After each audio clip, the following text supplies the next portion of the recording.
How do you steer the Trudeau government's agenda through a minority parliament? Very carefully. When you look at how few days we actually have for government legislation, when you look at how many obstacles there are to pass legislation, when you look at all of the vested interest to stop that legislation from occurring, it requires an exceptionally optimistic individual to navigate that. This week, my interview with Government House Leader Mark Holland, live at the National Arts Centre. I'm Paul Wells. Welcome to The Paul Wells Show.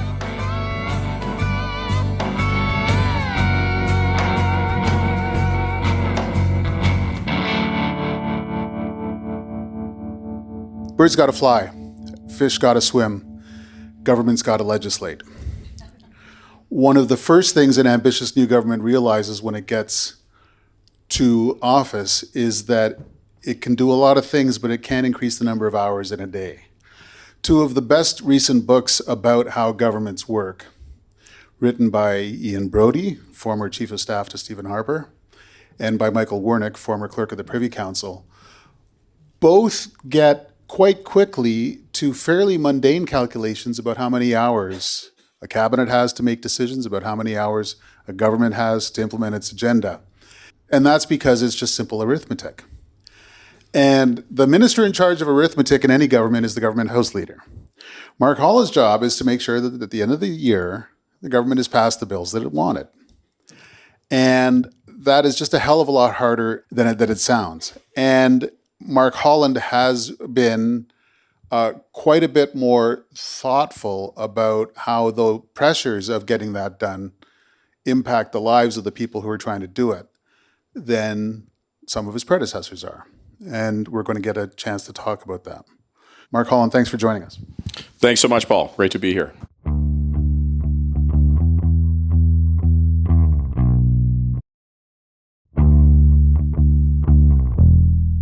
Did I get it right? Are you worried about time? Always. Yeah, I think time in life is the most precious resource. In Parliament, it's even more particularly so. When did you find out you were going to be the government house leader? And how did you feel about that? It was shortly after the 2021 election. I had been the chief government whip for a little over 3 years and got a call. I had an opportunity to meet the Prime Minister. And I was ecstatic. I dreamt of going to Parliament when I was a little kid. This is something I wanted to do when I was, as soon as I understood what it was. I love Parliament as an institution. I have great reverence for it. To a lot of people, parliamentary procedure in Parliament, could be a bit dry, but to me, I find it invigorating. Do you remember when you wanted to be a parliamentarian for the first time? Was there a big debate going on, or did they just all look cool because they... It's a good question. I don't know exactly. My grandfather told me when I was little, if you want anything done, you need to know people in politics. And I really respected my grandfather. And I know that he respected people in public life. And so to my mind, I think, why not skip the middleman and try to become a person who can go and make that difference. And a really big moment for me was going and volunteering for somebody who became an MPP. She was running. I was 12. I brought my lunch in, and she was really great to me, a lady named Nora Stoner, who was just filled with optimism to try to change her community. Just a really wonderful, beautiful human being who treated me with, frankly, a lot of respect. Made me feel seen, made me feel like my voice mattered, like I had something maybe to contribute, and that was at a time in my life where I didn't have a lot of light.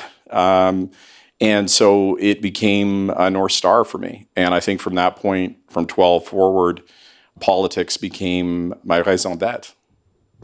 We're going to talk a lot about these considerations in the abstract and over the long term, but let's talk about what happens when they confront reality. People will be hearing this several weeks hence, but the week that you and I are talking is the week that Joe Biden came to Ottawa. And the week after that is the week that Chrystia Freeland delivers a budget. How do events like that affect your world? Well, I think, when you are looking at a legislative calendar, and I'm deeply lucky. I've got a phenomenal team of people that I work with. And we have a best laid plan of what we're going to try to do week by week. And we have to have a conversation with cabinet, and we've got to try to negotiate with opposition parties. So even if the water is still, it's an extremely complicated puzzle to put together.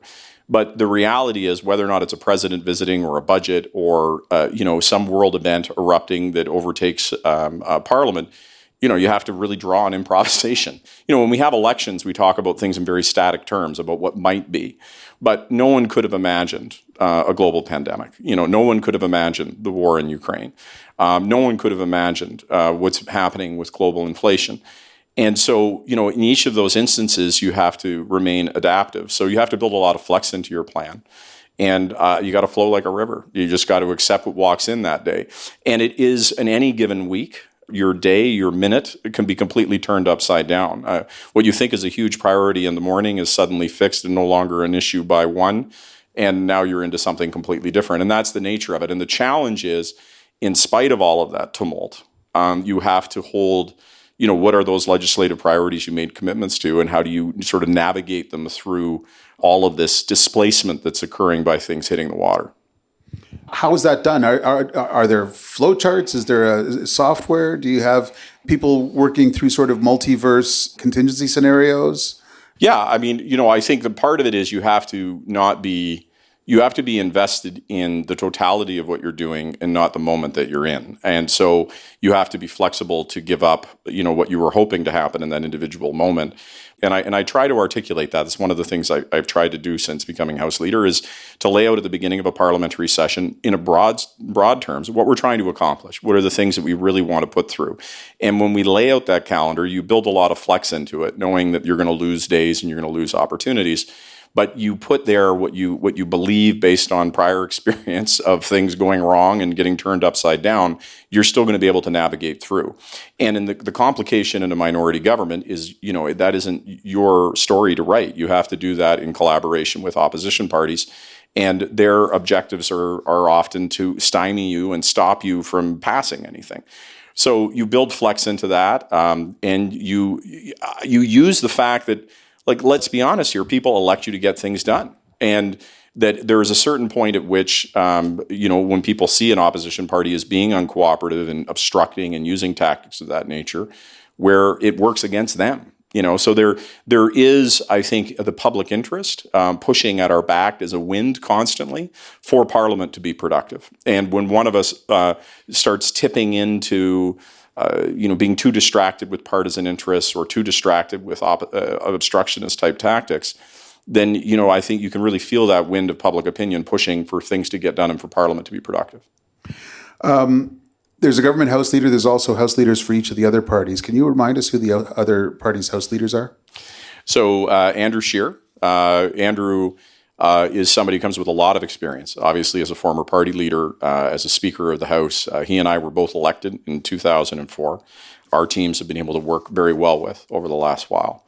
Alain Terrien is with the Bloc. He's been there since I've been House Leader, a very reasonable individual who always, is very straightforward in terms of what their position is and what is and what isn't possible.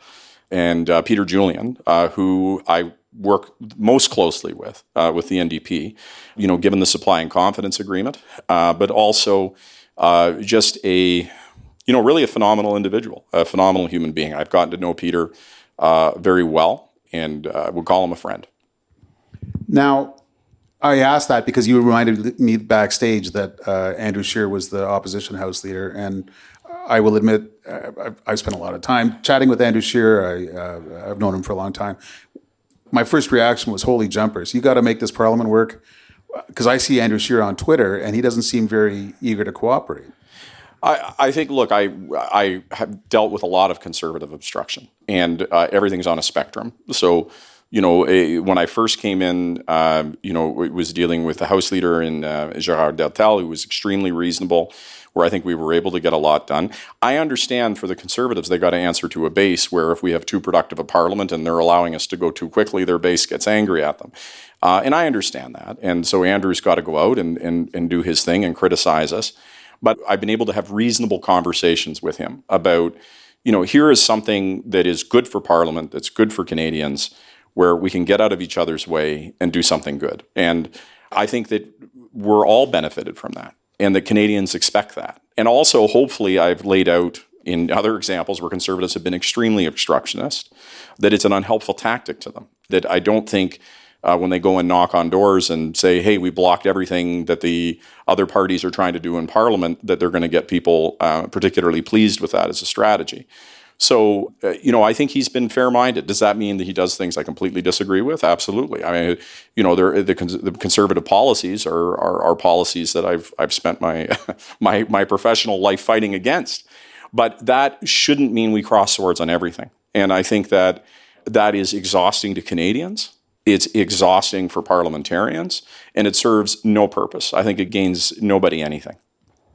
Now, you ran in 2015 on a platform after having personally been out of the House for a few years, in which the Liberals promised to sort of accomplish all good things when it came to parliamentary procedure.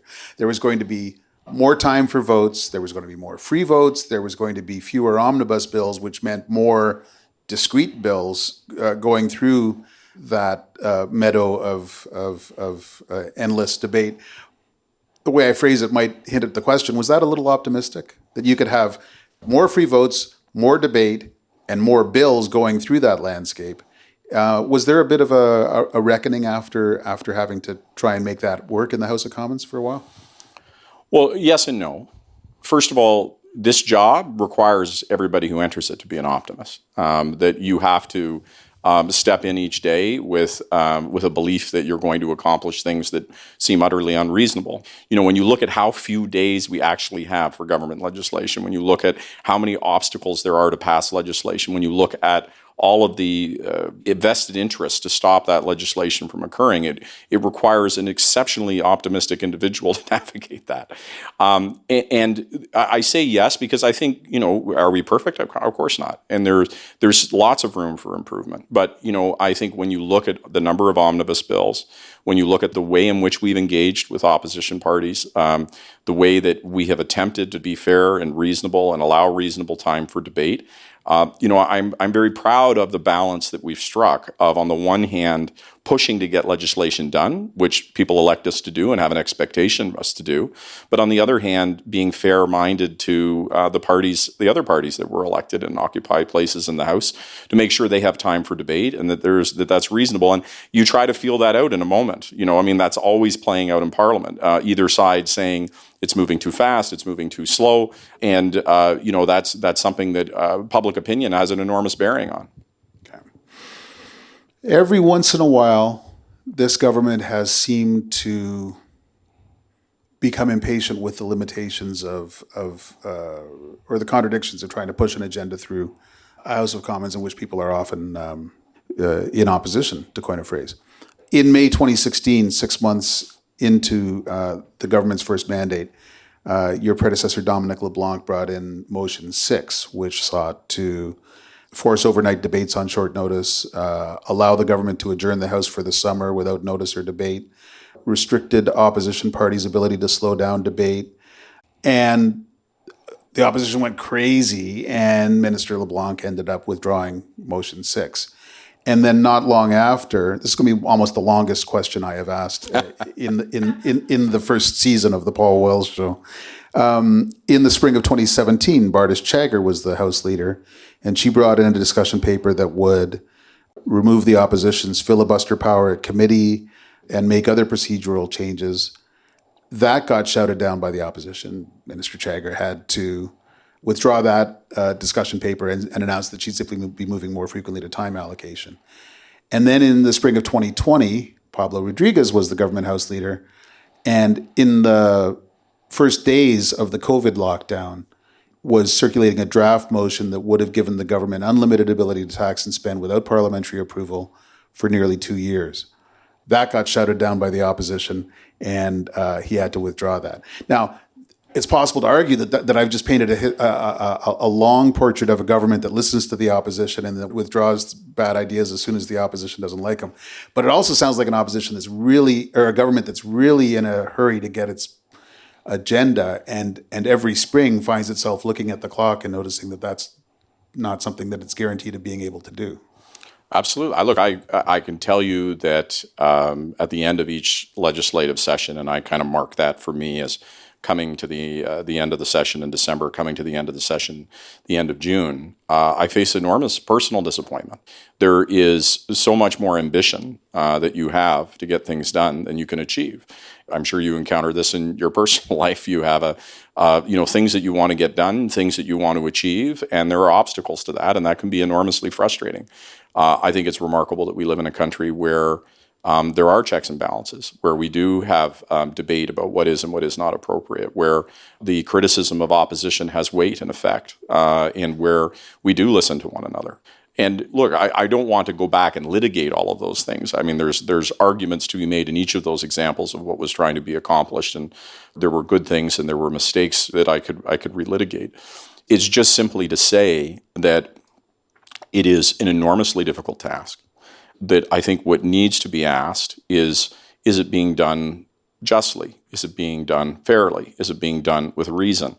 And I can speak in my time over the past year and a half or so that I've done that's the measure that I use. I said when I first became House Leader that my objective was to be irrationally reasonable. And what I meant by that was to take a look at what an average observer, not connected to partisan interest, would say is reasonable if they were explaining the circumstance, and try to be a little bit more reasonable than that. That's the standard I try to hold myself to.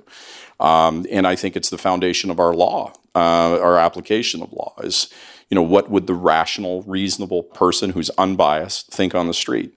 I think that's a fair standard to try to hold ourselves to. How much have you used time allocation in this session? Time allocation being an announcement at an early stage of debate, the debate will only be permitted to go on so long, and then the government will be forcing move on to the next step. Sure. So on a very limited basis over the last number of months, so if we go from now back to September, we've used it on a very limited basis. I would say that I actually, we used it fairly aggressively at the end of the session that was the one prior to that. And the reason that we used it a lot in that prior session, and I used it with great reluctance, was we had extraordinary obstruction happening from the Conservatives. We were in a situation, as an example, on the implementation of the fall economic statement, where we were into spring of the next year when we were trying to deal with a fall economic statement. I mean, that's just totally unacceptable. And we were led down the garden path. Oh, don't worry, just another day, another day. And at a certain point in time, you can't be played a fool. And so we had to start using time allocation and show that we were serious. But in that instance, we demonstrated, I think clearly, that there was incredible obstruction taking place. The sole purpose was obstruction for obstruction's sake, that there was many instances where they were obstructing bills they supported. We had bills that were being supported unanimously where the Conservatives were putting up speakers and concurrence motions and doing everything that they could to block our progress. So it was with great reticence that you use time allocation. But look, I don't think time allocation should be seen as a great evil in the world. I think that what you should look at is, is there a fair and reasonable time given to a piece of legislation relative to how much debate needs to occur on it for that debate to occur in a way that's fair and reasonable? If you're hearing 57 speeches that are all the same on a motion where everybody knows how they're going to vote and it's all a protracted amount of theater, then is Canadians being served with that? Is debate being served by that? I don't think so. So I use it, and we will use it again, but I try to be judicious about that. I'll continue my conversation with Mark Holland after the break.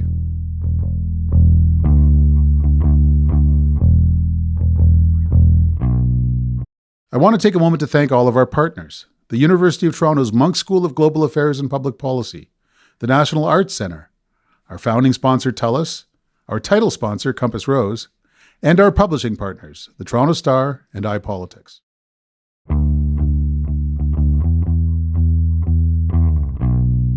You mentioned that you are frequently in conversation with Peter Julian of the NDP because of the supply and confidence agreement. I've got it right. It was Mr. Julian, right? Mm-hmm. The supply and confidence agreement is the deal between the Liberals and the NDP that the NDP will not withhold confidence, will not vote to bring the government down for 3 years from the coming into force of the agreement last year, as long as the Liberals deliver a certain number of agenda items.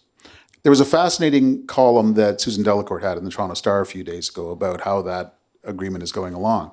And she said that there is just constant coordination, consultation, checking back and forth between the Liberal leader's office and the NDP leader's office. And she said, in fact, the more one dives into the workings of this arrangement, the more one would almost swear there are two political universes in Ottawa. There's the squalor of the public fray, but there's also the plodding, steady work of two parties trying to spare Canadians an election in the immediate future. Does the plotting work reduce the squalor to so much theater? I mean, is the real agenda being negotiated between you and Peter Julian away from the House of Commons, and the House of Commons is just what it is? No, I in fact think the opposite is true. There is conversations that take place every day, not just with Peter Julian and I, and not just with myself and the other opposition House leaders, but with all members of Parliament on what the priorities of Parliament should be and what should be advanced. And that is a marketplace of consensus. And it is a very active marketplace that's moving all the time. And I think it would be a complete misread of the situation to look at Parliament and say that this is only moving because of what's happening in the Supply and Confidence Agreement. Remember that the Supply and Confidence Agreement is just that. It is an agreement on supply and on confidence, basically the continuance of the government so that we aren't plunged into an election and so we can try to make this minority parliament work. But within the actual day-to-day operatings of Parliament is dynamic conversations that are happening with all of the parties to try to find consensus. And that consensus is found in myriad ways. And so, yes, a lot of it is found with the NDP. Many examples that have nothing to do with the Supply and Confidence Agreement. But in many examples, that's found in conversations with the Bloc and the Conservatives or in committee or in conversations. And I think, that's what people expect. I mean, they've elected a minority government. They have an expectation that it's going to work that way dynamically. But it is hard won every step of the way. Even the things that are in the Supply and Confidence Agreement, look, it's very easy to agree on what you want to achieve. Implementing what you want to achieve, manifesting it into reality is a completely different animal and an extraordinary complex one that is much bigger than just our two parties. I admit, though, to some concern, because what Susan called the squalor of the public fray, and it often is squalid, it also has 156 years of checks and balances built into it, and it happens out in public on television. Whereas the steady plotting work of two parties trying to spare Canadians an election happens entirely in private and is occasionally reported to sympathetic columnists. The transparency imbalance seems to me quite striking. There are 2 points to that. The first is I would categorize the public debate that is being referred to as squalor or whatever word was ascribed to it. It is overly hyperbolic and it turns people off. But if you're following the thread of it, the major arguments are there every day in terms of where the parties stand and what they're fighting for and what they're trying to achieve. What people are talking about when they're talking about how do you get to an agreement, that is, iterative conversations that are changing all of the time. And, one of the things, if we were to, 5 minutes ago, we had a conversation with the Bloc that X is going to happen. But then we had a conversation with the Conservatives who said that was no good, so this has to happen. So then we talked to the NDP who said that has to happen. But then you go back to your own minister or the Prime Minister's office and they say, well, it can't really be that, it has to be this. And you restart the conversation all over again. And if you put that out in display for the public, first of all, I don't think anybody would want to consume it. And secondly, people would read into it all kinds of directions that aren't necessarily there. It is a vastly complicated bit of business to get to agreement on anything. And if we were to just lay that process bare, there would be no opportunity for the back and forth. And I do have to say, and this is true with all of the House leaders, you have to, it's one of the things I try to do very early is establish trust. And, to be able to say, I need to be able to share things with you that may not work out, just hypotheticals. What if we tried this? What if we did that? And you have to know that it ends there, that they're not going to be reported that I was hypothetically thinking of something, because maybe it's a terrible idea, but you have to have a conversation about it. And there has to be a space for that to occur. The outcomes and what happened in that process, if you want to ask afterwards, how did you get to this conclusion? How did you get to the point of implementing something? Yeah. That's very reasonable to ask, go through the entrails and ask how that all happened. But to do it in real time would betray the process's ability to get to that outcome. I've been happy to jump on Susan's word squalor because every once in a while it seems to fit. Sure. The opposition leader called you and Dominic LeBlanc a few days ago two stooges. That never stops being hard to take for someone who's watching it, and maybe all the more so for someone who's in the middle of it. Yeah, and I have to reflect on my own time in opposition. How much was I responsible for squalor? How much was I overheated? How could have I tempered my words? We are having important debates about the future of the country and the policies that we're going to adopt and what we're going to stand for as a country. And I have a very ardent belief, I think informed by both opinion and experience, that the people who are in Parliament are, not in whole, but in very large part, incredibly honorable, decent people who want to do right for their country and their community. And our conversation should be centered in that. Calling each other names is incredibly unhelpful. And I think that, it doesn't add to the debate. And I think I frankly think it's a false premise to think that it moves votes. It's true that on each side, every party has a partisan base that does love to hear that punch to the gut to the other side or the quick getcha. But those people were voting for you anyway. There's a very large preponderance of people who are, in the middle, who aren't partisans, who frankly decide elections, who are looking for, I think, a debate that's a lot more mature. So I try to be more tempered in my language. I try to be more even in my arguments. I try to rest more on reason than on partisanship and more on the architecture of why I have an opinion as opposed to just jumping to the conclusion and saying I'm right and they're wrong. But yeah, this is a lot of history. And I think it used to be a lot more good-natured. By 2004, when I came in, it was still pretty bad. But I talked to members of Parliament who would have that debate and go for beers afterwards and talk with great respect for one another, out in the corridors. And we're losing that. And that's dangerous. That's really bad for our democracy. Let me test what amounts to a rumor. Is it frowned upon for Liberal MPs to socialize with members of other caucuses? Not at all. Okay. I would say it's the inverse. I think it would be actively encouraged. One of the things that we lost during the pandemic, by operating virtually, is we had less opportunities to be in committees in person and to be in hallways in person and to be reminded of somebody's humanity. And I think when you meet somebody and you get to know their story, you can vociferously disagree with their opinion and think that they have disastrous policy for the country. But it's really important to realize they're a good person and to treat them as such. Do I think conservative policies would be disastrous for the country? Absolutely. Do I think they're bad people who are bent on destroying Canada? No. So let me ask almost the inverse of the question I just asked. When one of your caucus colleagues spends all the livelong day posting snide put-downs of other party members on Twitter, does anyone ever take them aside and say, hey, stop doing that? Or do they get taken aside and say, that was a good shot? I think both happens. One of the things that shocked me when I became an MP in 2004 is you're given an incredible berth to be whatever kind of MP you want to be. And if you want to be an MP that is excessively partisan and is clipping things all the time that are very aggressive and pointy, you're going to find a huge audience for that, and you're going to be celebrated. If you want to be somebody who's more measured and talk about things in a more calm way, you'll find an audience for that. And it doesn't much matter. I was whipped for 3.5 years. I gave lots of people opinions on what they were doing, but you can't get them to stop. They have an audience. They have a group of people who they feel that they're representing. You can't tell somebody to be more civil. You can't instruct somebody to be less partisan. They will find an audience for that, and unfortunately, they will find success for it in all parties. The only way that you can do it is to demonstrate that there's another path that's more effective. It requires more patience. It's longer to litigate. But I think at the end of the day, much more rewarding for those who pursue it. You gave an extraordinary speech in the Commons last fall about coming to terms that you had after your defeat in 2011 and how very difficult that was for you and how it kind of caused you to rethink some of these issues that we've been discussing. I was in a really desperate spot. I was told that I was toxic. The Conservatives hated me. No organization would want to hire me. My marriage failed. As I mentioned, my space with my children was not in a good place.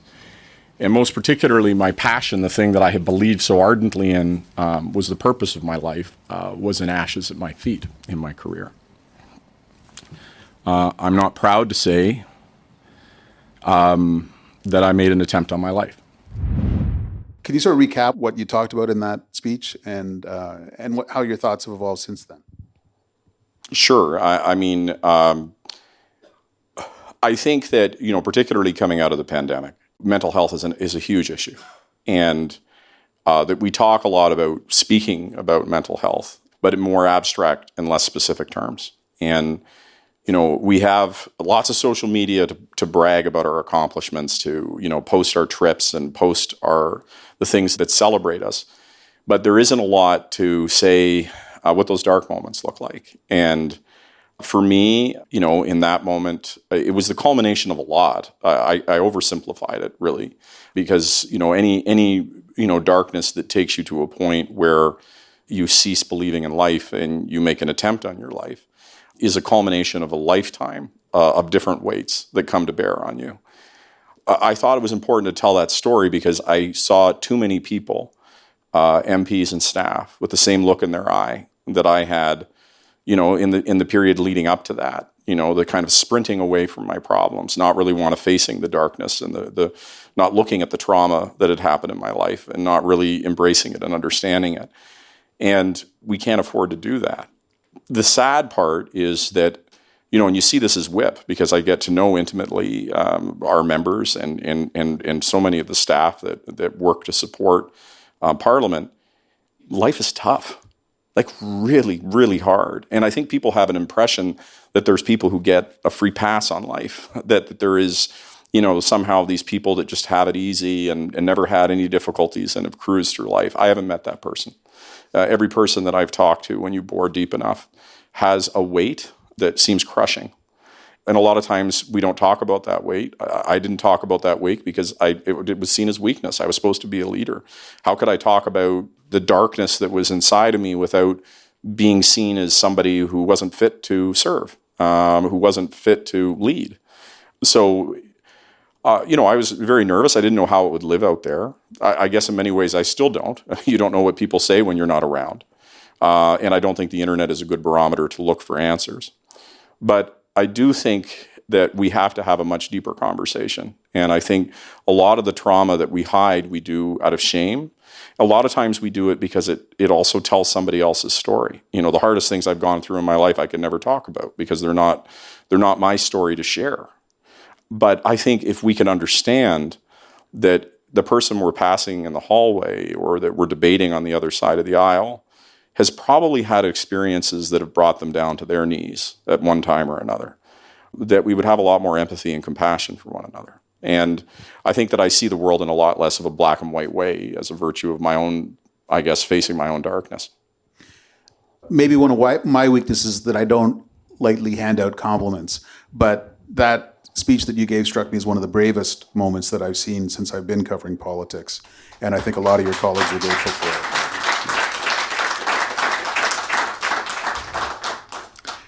Preston Manning, this will sound like a strange segue, but it's not, in his memoir, which was called Think Big, says that whatever your problem is when you get to Ottawa, Ottawa usually makes it worse. Whether it's money management, whether it's gambling, whether it's substance abuse, relationship problems. And I bet you had a lot of colleagues coming up and quietly saying that you were speaking for them when you talked about some of this stuff. 100%. Not just colleagues as MPs, but staff. I had a lot of, constituents, young people, people who really want to share what they're going through and are afraid to. And I think it underscores that. I think that, we really should start from the premise that every person that we deal with in life has really gone through some incredibly difficult things. And we have a tendency to myopically think about our own circumstance and how an individual incident is affecting us without understanding, the impact of what the other person has gone through and what their story is. And, it's cliche to say we always talk about the importance of empathy, but I don't know that we got the message. We went through a collective trauma, every single one of us. Now, some of us went through it much worse than others when we went through the pandemic. but there isn't a person who wasn't viscerally affected by what we went through. And I think it shook a lot of our faith. Whether or not you're a person of faith or not, we all have to wake up in the morning and believe that doing our best, putting our best effort forward is going to ladder up to something good. We watched what happened with the pandemic, and I think for a brief moment, we all said, I'm going to be a lot more grateful. When the world opens up and I can just go and do basic things, I can just hang out with my family, or I can go to a restaurant, I'm going to be a lot more grateful. I'm going to be grateful for small things. But it went on, and it went on, and it went on, and then it was followed by a war, and it's followed by global inflation and the fear of a recession and an onslaught of negative news and difficult, hard things. And instead of responding to that with, well, that's got to be hard for my neighbor, or that's got to be really difficult for the person who has a different opinion than me that's experiencing this in a completely different way, I think we have just got fatigued and are kind of throwing up our hands and treating each other somehow with even less empathy and more anger and missing what that other person has gone through. And I have no doubt that whoever is screaming and yelling and angry has gone through hell. But that's not going to help. One of the themes that's emerged through these conversations I've been having this season is, I kind of sum it up under the rubric of what the hell are we going to do now as a society, as a nation, in our institutions. And I really do think that so much of our politics, so much of the challenges that we all face at home, it comes down to we're all tired and hurt after these last few years in ways that most of us just individually have barely begun to process. And there's no way that's not going to play out in the life of our institutions and in our big public debates. And one of the reasons I wanted to talk to you is you have to address that in the most practical of terms. How many minutes does so-and-so get? Are we going to launch this filibuster? Let that filibuster continue? Are there ever ways in which it's satisfying work? Absolutely, yeah. I mean, because it goes back to what I started with about being an optimist. Let's look back at history, and I think from history we can draw great strength from what is going to unfold. I mean, after the First World War, when you had the world ravaged by Spanish flu, and people went through something that they thought they couldn't possibly survive, they yearned to go back to the Victorian age, to a simpler time. They could never have imagined the prosperity of the 1920s. After the Second World War, where you had the rise of the greatest evil the world has probably ever known, and with horrible atrocities, where you lost countless people that you knew and loved in a war that seemed never-ending, and then you ended it, and it was very bleak after that war. It wasn't celebrations afterwards. They longed to go back to their roaring 20s. They could never have imagined the prosperities of the 50s and 60s, and this is what happens. You could go back, the inflation crisis and the energy crisis in the late 70s, and the prosperity of the 80s and 90s. That's what's in front of us, and I have full faith in that. And I think this is our dark time. This is the hardest time that humanity has gone through since the Second World War. And we all need to have a lot of faith. That has nothing to do with partisanship. It has nothing to do with the Liberal Party, the Conservative Party. It has to do with the resilience of humanity. That, what happens in every moment in history is that humanity gets knocked down to its knees to a point where it does not think it can get back up, where it longs for something simpler. And look at all of the attraction right now to the 80s and the 90s and the nostalgia that's happening. People wishing, I wish I could have grown up in the 90s. I hear young, kids saying now, it was such a simple time. And it misses what has historically always been true, which is better is ahead. And I think that we're going through something difficult because it's an evolution, it's a change. And I think that we are much more true, much more honest in demanding things that are much more true and honest than we ever did before. And that's going to lead, I think, to a profound transformation that is outside of the political, but demands on a day-to-day basis for us to rise to the moment and do our best, minute by minute, second by second, hour by hour that we have. Do you feel like the time you've had in Parliament since 2015 has amounted to a second chance? I came back to Parliament very reluctantly. I would not say that my first 3 terms were good for me personally. I loved my time in Parliament then, but I allowed it to totally consume me. And I had a great fear that returning to public life would displace all of those other things I'd made time for in terms of family and friends and other priorities. It was a second chance to try to do it differently. I really believed that I could do it differently. I had friends and people that I had met who, told me, go back to it, you can do it differently. And I think that I've succeeded to some degree. But I do think that we need to have a conversation about what we expect, not just of people in elected office, but just in general out of human beings. People talk about a bubble in Ottawa. Well, you're going to have a bubble in Ottawa if you're asking people to work 90 hours a week and have no social life. You're going to have a bubble in Ottawa if you tell people that they're never doing enough and that they've got to keep slaving away at a job, and then they don't have any connection to what's actually happening to people out in the world. It's not healthy. We still have too much of a culture of, how many events did you go on the weekend? And we had a constituency week, and did you go to every part of the country? And did you, fundraise for the riding association? And did you knock on doors? And did you, meet with all the community associations? It isn't sustainable. And if we're going to get to a place where we have good mental health, where we have sane and rational conversations, then we need sane and rational people. Sane and rational people have personal lives. Sane and rational people spend time with their families and their friends on the weekend. And this virtue of sacrificing your whole life for a job is dead backwards. It isn't productive. It isn't getting more done. Any person who's ever been in their life where they were working 80 hours a week can tell you, if they're at all introspective about it, that they were not the best 80 hours that they were putting. Where do you get the time to sit back and reflect? It's so important to take a moment to be in a real life and to get, that thing that I was really caught up in at work, actually, that wasn't a big deal. And I was turning my wheel on that thing and spending so much time on it. And I get into the real world and I talk to friends and I talk to family. And they're like, what are you talking about? Like, that doesn't matter to me. Like, why are you spending so much time on that? So I think that, we need to change that culturally. I think we made improvements, but I think we still have a long way to go. I'm going to tell you a secret. For the last few weeks, I've had colleagues saying to me, you're going to do one of your events at the National Arts Centre and it's going to be the government house leader? How come? And I've been saying variations on, trust me. You have repaid that trust and then some with your very frank comments tonight. And I really want to thank you for that. Mark Holland, government house leader. Thank you very much, Paul.